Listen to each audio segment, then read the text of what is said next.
அஸ்ஸலாமு அலைக்கும் வரஹ்மத்துல்லாஹி வபரகாத்துஹு. தினமும் ஒரு ஹதீஸ். ரசூலுல்லாஹி ஸல்லல்லாஹு அலைஹி வஸல்லம் அவர்கள் குளிப்பு கடமையாக இருக்கும் நிலையில் தூங்க நினைத்தால் முதலில் தம்முடைய மறைவிடத்தை கழுவிக்கொள்வார்கள்.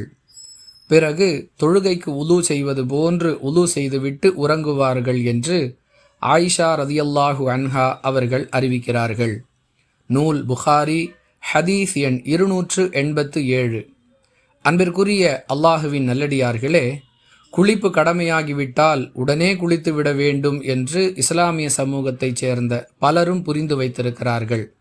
மார்க்க ரீதியாக நமக்கு இவ்வாறு கட்டளையிடப்படவில்லை. தொழுகைக்கு செல்வதற்கு முன்பாக நாம் நம்மை தயார்படுத்தி கொள்ள வேண்டும், அவ்வளவுதான்.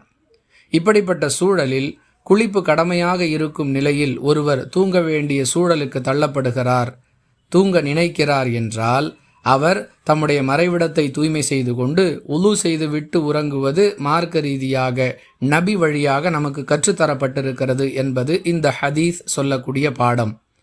ஏற்கனவே நாம் பல முறை அறிவித்திருக்கக்கூடிய வழிமுறையின் அடிப்படையில் சுன்னத் என்பது செய்தால் நன்மை, இல்லை என்றால் குற்றமில்லை. அந்த வகையில் யாருக்கு இயலுமோ அவர்கள் இந்த நபி வழியை நடைமுறைப்படுத்திக் கொள்ளலாம்.